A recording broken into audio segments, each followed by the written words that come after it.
Okay, so it's probably a good idea to open this video by saying that if you have epilepsy, this video might not be that great for you to watch. One of the visual effects I added was effectively a big old screen flash, so just be aware of that. I don't know enough about epilepsy or other photosensitive things like that to know whether it's worthwhile adding an option in the game settings itself to disable that flash, since there are other things like bullet flashes and lighting effects. So yeah, just thought you should know. I'll try and put in at least a debugging accessibility option before devlog number 16, or I'll forget entirely about this and just won't.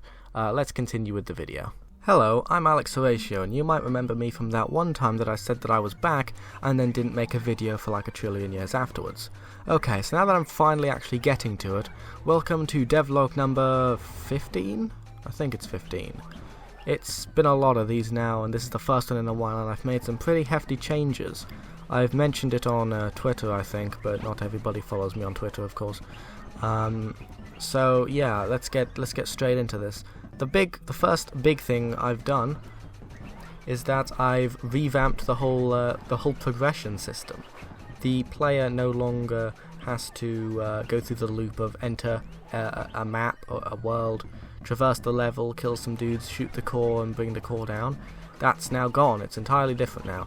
Now the core doesn't exist anymore. I've just removed that from the game. It's no longer on the UI, it's no longer in the files, it's nowhere.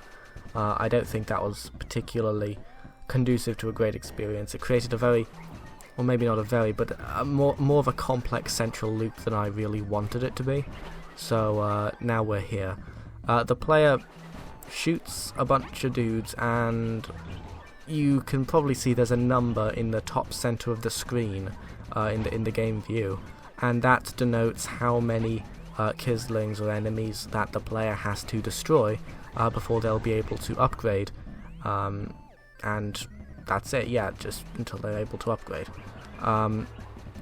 Now each playthrough of the game is self-contained within one map, and the map you're seeing right now is probably not going to make it into the final product. This is more of a debugging thing. It is a lot smaller, and I'm intending the maps in general to be smaller than they were, because there's not really much of an incentive to explore, especially such a large map like that one, now that there's no core to be looking for or travelling to or anything like that. I think generally I'll probably keep the maps a bit more sort of arena-like. Maybe I'll add some some nice pathways, but that's besides the point.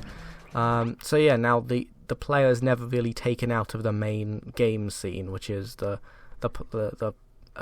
scene where there's the guy who runs around on the map. Everything's in there now. The upgrade menu pops up, and the only time they exit it is when they lose, which is inevitable because there's no actual you win condition. You go to a win screen. You just keep going for as long as you can. So there's more of a survival aspect. I might change this, but I suspect I probably won't, because I kind of like the idea of this just being a high-scoring sort of, I want to say arcade game, but it's not really arcade, is it? Sort of that kind of progression and scoring system. So yeah, So I've got a few things I've written down in my amazing, very popular, trust me, very popular Discord channel chat.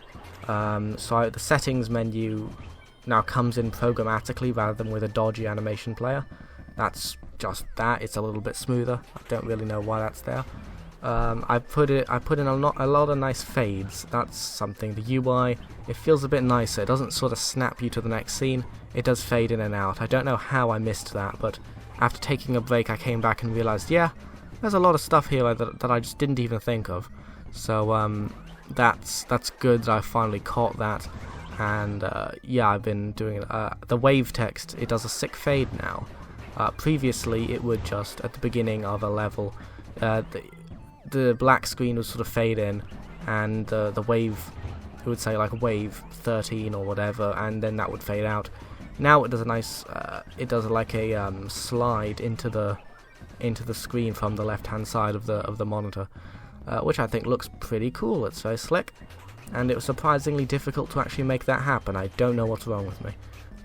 Because again, that's programmatically, because apparently the animation player isn't very good for that kind of smooth movement.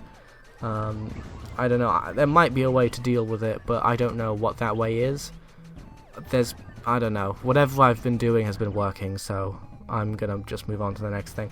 Blitzing now happens at regular intervals, and this sort of leads into another big thing, is that there's no longer going to be a bunch of hard-coded unique separate upgrades. They're going to be upgrades sort of like in my initial vision for the game, like back in Devlog number 0 or something, which is that there are just 3 stats, which are strength, speed and toughness respectively, on the screen, and the player just selects one of those 3 to level up, and it will immediately go into effect in the game world. All the enemies will get stronger, faster or tougher. Tougher refers to hit points, strength refers to damage dealt to the player, and speed refers to the speed at which they move. That was a weird explanation of that one. So yeah, I don't know, maybe I'll figure out a way to fit these other unique upgrades in, but again, that's something which I'm not really sure how to do. I don't want to make the core gameplay too complex. I'm thinking at most I could have some of these more interesting enemy upgrades be optionally selected, maybe for some kind of bonus outside of the game, maybe in an unlocks menu, and I could have a few unlockable things there. But again, that's just a random idea I came up with like right now, so that's not a promise. Let's see. And the reason you might see that each of these stats are limited by bars, they're represented, the relative levels are represented by bars, is that in order to actually upgrade any one stat past 10, which is the internal number which represents the maximum of the bar, the player actually has to fill up all 3 bars, and then they're all graphically reset, and the player will have to build them back up again. And I'm aware that graphically resetting might be a bit confusing, but I will have like a proper indicator, like prestige or something, and it'll look okay. I'll make sure that it's very clear what's happening, and it's not just undoing their progress for no reason. I've made the pause menu look worthwhile after probably too long of leaving it as the stock grey Godot box. The player is now healed every 10 waves. That's just a thing I put in. And there's power-ups now. You've probably noticed those strange red-orange blobs.